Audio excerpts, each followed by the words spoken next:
just received a text from my brother that my father was shot 9 times by the robbers.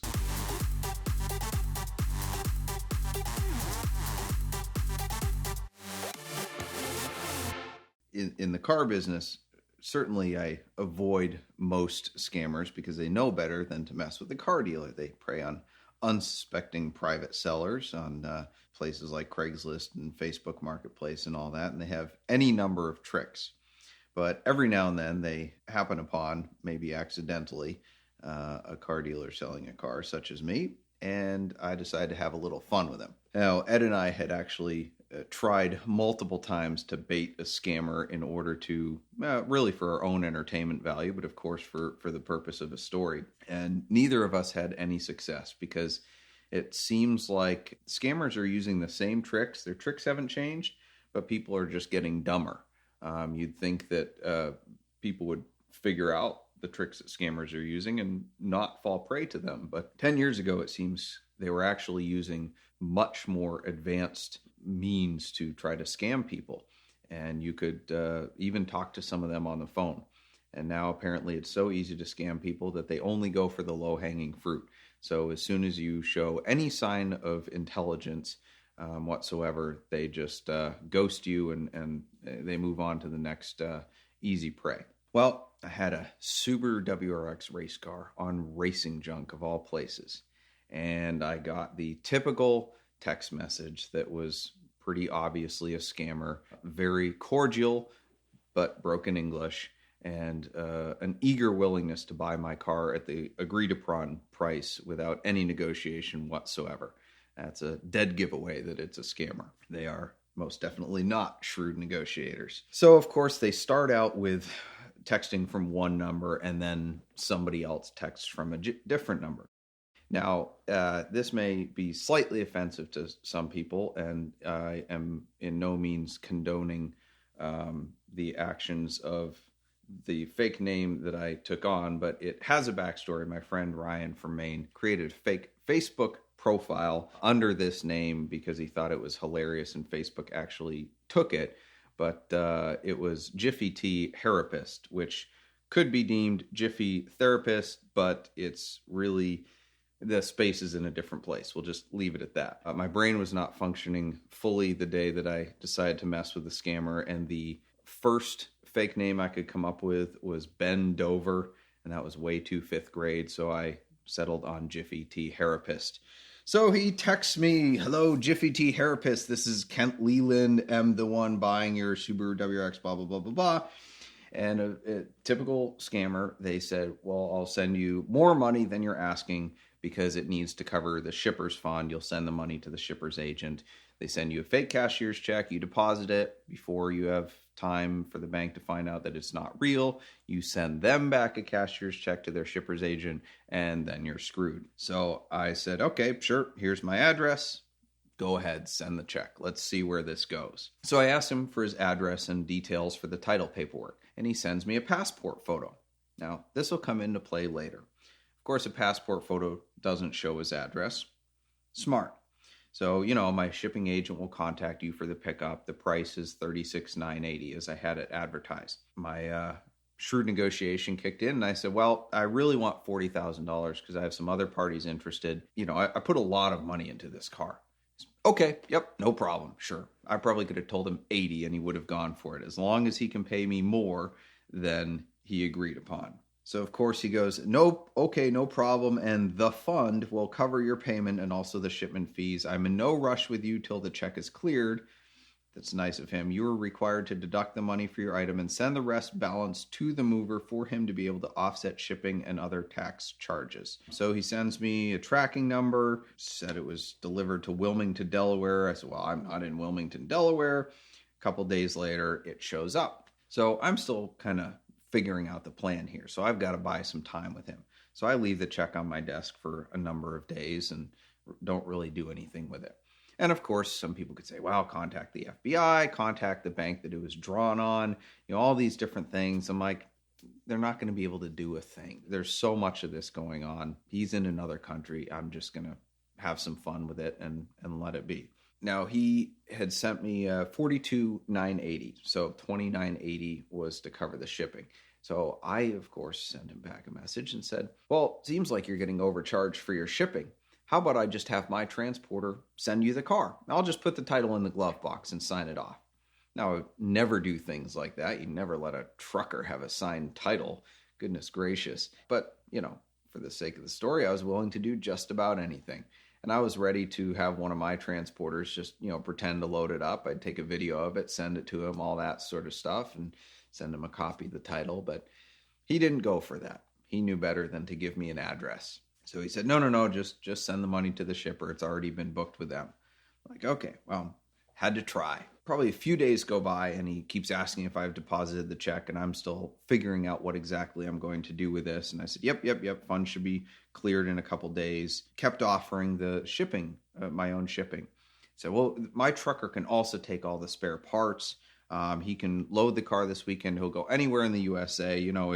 It's on the house. Still didn't go with it. He had given me no address whatsoever. The only thing I had was his passport and the name. Now, the check came, interestingly enough, from a different name. So he told me his name was Kent Leland.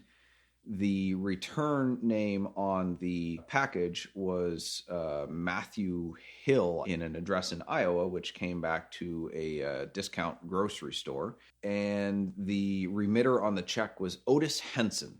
So we have 3 completely different names involved here. And in order to continue to have fun with this guy, I decided to not call him out on any of the apparent discrepancies. Did not want to give him any indication whatsoever that I thought or knew that he was completely full of crap. So, of course, he asks me to purchase a USPS cashier's check. So I didn't know the post office sold cashier's checks, but no matter. And then he sends me the name and address to send this to, his shipping agent. And it was Vincent Leonard McDaniel, 232 South 12th Avenue, Phoenix, Arizona. So I said, okay, well, I'm going to see who this guy is and where that address goes to. So I Googled the address, and it came up to, on Google Maps, it came up to a homeless shelter. But then on the actual address, came up to a couple of businesses. So I called the numbers on the businesses. Both of them came back, the number not in service. Tried to look up everything I could about them. They were closed or defunct or non-existent. So I said, well, this is kind of weird. I called the homeless shelter. I said, hey, can you tell me if this Vincent McDaniel guy is there? They said, no, HIPAA rules. We can't disclose any of that. I said, okay, well, I show you at 230 South 12th Avenue. What is 232? Is that affiliated with you guys? Oh, yeah, that's our welcome center. That's where we receive mail. I was like, perfect. So if I send something to this Vincent guy at that address, it'll get to him. Yep. Now, back to the passport. About halfway through this process, I decided to Google the name on the passport. Not sure why I didn't think of that sooner. So I Googled Kent Leland and came back with a pretty interesting result. One of the first results was this article about armed mercenaries arrested in Haiti. And I was like, ooh, maybe I shouldn't be messing with this guy. Good thing I carry a gun, but this guy sounds a lot more serious than that. This Kent guy, I guess, was an ex-Marine and was down in Haiti running some secret mission. Nobody knew why he was there, and was arrested with a whole nother crew of armed mercenaries. So I started to get a little nervous, but then realized when I did more digging that Mr. Leland actually ran a private security company, and he was down there on a mission to protect somebody that he was hired to do, and the U.S. government actually brought him back and just said, sorry about the hassle, welcome home. And when he got arrested and the news broke, the passport photos of all the parties involved were posted online. So, of course, they went to Twitter, and Mr. Otis Henson, or whoever the scammer actually was, just kifed the passport photo and decided to use that as his identification for scamming. So, thankfully, I was not dealing with an ex-Marine armed mercenary who was scamming people Nigerian style on the side. All this time, I'm delaying, and I didn't have an excuse as to why I hadn't deposited the check, but I knew that once I did deposit the check, I only had a few days to mess with him because he knew that it would come back as bad. So he starts getting real pushy. The funny thing is, every time he texted me, it was, hello, Jiffy. Good morning, Jiffy. I couldn't have picked a better name. I ignored a few of his messages. So he goes, after all, have been friendly with you all through this transaction, and you know it yourself, so I see no reason why you should be playing on my intelligence. You got me mad, honestly. Courtesy demands you should at least acknowledge my message and let me know what is going on. You made me feel as if I am dealing to some kind of ghost or something. I am sorry if I sound nasty, but it's not fair. Thanks. So I said, yep, sorry, I'm out racing. I'm sure you can understand that as you're buying a race car, and you're welcome to send a shipper anytime. I can pay them at time of pickup, or if you give me their company info, I can call with a credit card. He didn't take the bait on that one either. He just kept going back to, nope, shipper will only come after you've paid him, send a cashier's check. Then I said, my office manager forgot to deposit the check. I'm really, really sorry. I thought it was done already, so I'll make sure it happens. And I sent him a picture of the check, me holding the check in front of the car he was buying. So just continually trying to make him think that I really thought this was a legit deal. So that bought me a few more days. So it started to get pretty good. I then had to figure out how I was going to mess with this guy. And a lot of people thought that, well, I should get this guy Vincent arrested or try to do that. Well, he's a scammer. I'm like, no, the scammer's in, Alberia somewhere, and he's using all these people in different places and paying them a little bit to be his agents. So I said, that's not going to do any good, because even if they do get arrested, they have such a small part and they're working for an unknown party that, they won't be able to pin anything on them.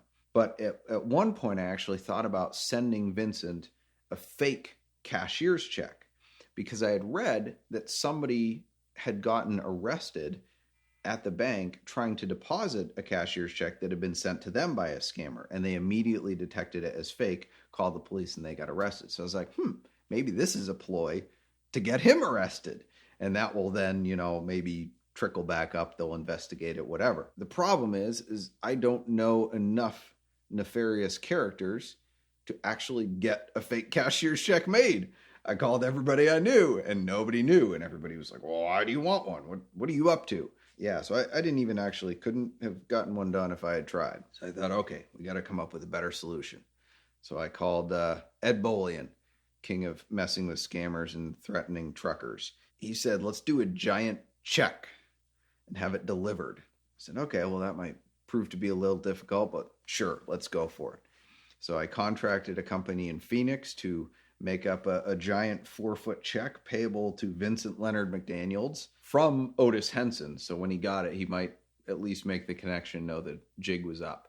And we made it payable from VINwiki Bank and Trust, and had it printed up overnight, and had a guy lined up in Scottsdale to go deliver the check with a video camera. Now, in the meantime, as a backup plan, I had to keep Mr. Kent happy, and I went to my bank and got an actual cashier's check, took a picture of it, and then immediately redeposited it. But then I sent him the picture and said, here you go, here's the check I'm sending you on Monday.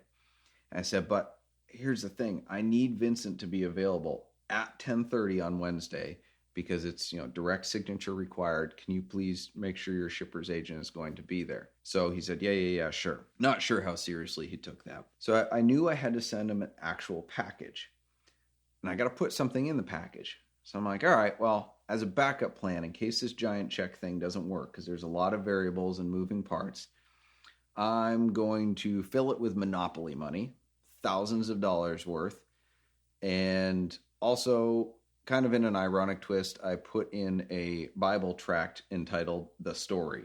Sent that out, sent him the tracking number. Of course, this is where scammers just get greedy.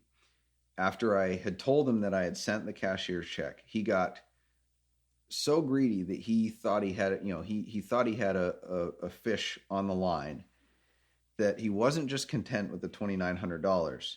He wanted all of his money back. So I get this message. Hello, Jiffy T. Therapist. I'm sad to notify you at this point. On my way driving out of town, just received a text from my brother that my father was shot 9 times by the robbers. My brother said he is in coma right now. We need to cancel the deal for now and accept the offer, please. This is based on the fact that my brother that called said I need to raise some fund for the treatment or else we will lose our father. My brother proclaims that health is a person's greatest wealth. He must be related to Joel Osteen, which I also believed. I will need you to send me so money right away, please, as to save my father's life as I am not around for now. Thanks for your quick response, shall be appreciated. So I said, okay, well, to what address should I send this check? Well, is there Bank of America close to you? No, sorry, no Bank of America. But if you give me your account info, I can give you a wire transfer. Because I figured, well, at least with that, I can, maybe I'll print some fake checks using his bank account or something. And of course, he sent me his wire information, and it was a bank in Canada registered to an LLC. So again, nice veil covering him. So I couldn't really do anything with that. Had to backpedal a little and restart the cog in the brain. So I said, well, I'm in a tough spot here. I thought my race car was sold, and so my wife already spent a bunch of the money on a down payment for remodeling and getting a purebred cat that's some exotic breed. Can really see that happening. I wasn't expecting you to need the money back. I discussed it with her tonight over dinner, and things are not comfortable at the therapist household tonight. Jiffy is not getting spiffy if you get my drifty. So he responds, hello, am very so for the late response. I understand how you feel, and I'm sorry for putting you in this condition. I don't intend to collect the fund back, but is due to my father condition. Let me know you agreed on it and get back to me. Thanks. Side note, I was keeping my wife informed of all of this. So now, of course, if we come home after dinner or something, if I'm intending on feeling frisky with her later on in the night, I will say something to the effect of, Jiffy wants to get a stiffy, to which she just rolls her eyes. He says, get back to me, thanks. I'll be glad if you can save my father life, thanks. I really want to help. My wife will not allow me to send the money back to you as she has already spent most of it thinking this was a done deal.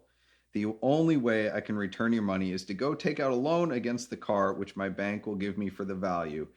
Here we go. I'm trying the Nigerian scammer trick back at him. I said, there's a $200 application fee.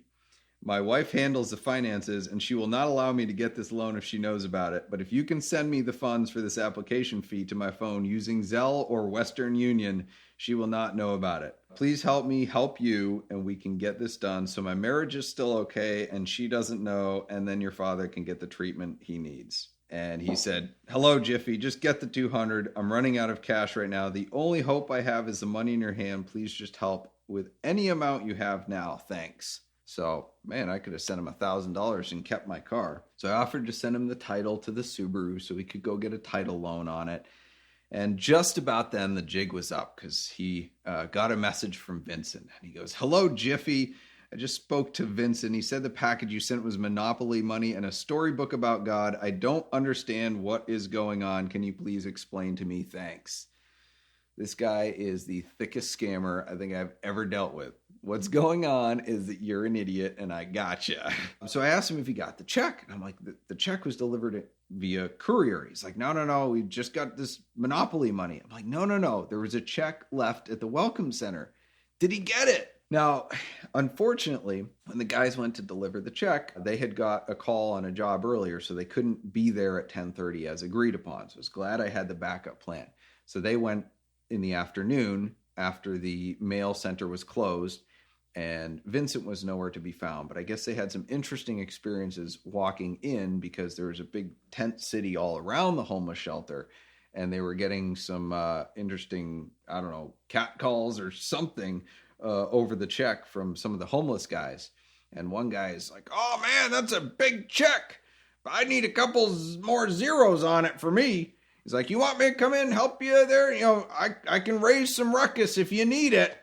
So they had quite the interesting time. And although the check didn't get delivered and we didn't get the big payoff, we at least got some good feedback from the scammer. So then he says, Jiffy, please, I don't want you to play on my intelligence. Well, too late for that. The shipping agent said you sent storybook and a Monopoly money, not a check. Be sincere, please. Can you send me a proof that what you send was check, not a story, please, because this thing is very serious. So I said, well, I'll I'll call you. Let's talk about this. Can I call you this afternoon? Hello, my cell phone fell down a few nights ago, so you can only hear me. I won't be able to hear from you. I can only reply your text. Please bear with me. So, of course, no contact. I was going to have my buddy from the FBI call him, but didn't work. So as one last ditch effort, I said, all right, I got to get a picture of Vincent with the check. So I texted him. I'm like, listen, I know what's up. You're a scammer. You suck. I said, but you've been messing with the wrong guy. I have all your information. I've done all this research, like all this time I've bought. I know who you are. I'm like, all your information is going to be released to Interpol unless you send me a picture of Vincent with the check giving a thumbs up. Easiest ransom ever, right? Like, I'm not making you send me money. I've tried that. Didn't work. Just send me a friggin' picture. Nope. Didn't care. Just do what you have to do. Okay. And he acted still confused. Like he goes, are you treating me or what Vincent said he did not receive any check from you? The only thing he received was Storybook and Monopoly money. I'm like, you still don't get it. You still don't get it. I know you're scamming me. Anyway, it just kind of died there. And unfortunately, we don't have a wonderful picture or video of Vincent receiving the giant check. But somewhere down in a homeless shelter in Phoenix, there's thousands of dollars of Monopoly money and a giant check floating around. We'd like to thank Avalon King for their continued support of the VINwiki YouTube channel. You can go to the link in the description below to get a discount on their Armor Shield 9 ceramic coating. Let's go live with Andrew from Avalon King to learn more about their Black Friday special. So they're like, yeah, you're reporting from the field. You should do it in an actual field. I'm like, give me a break.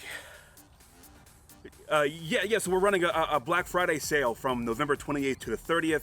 You get up to 60% off your order if you use the code Black Friday. You can see that I'm actually reporting to you from a field. And that's all the time we've got for today. Thank you, Andrew.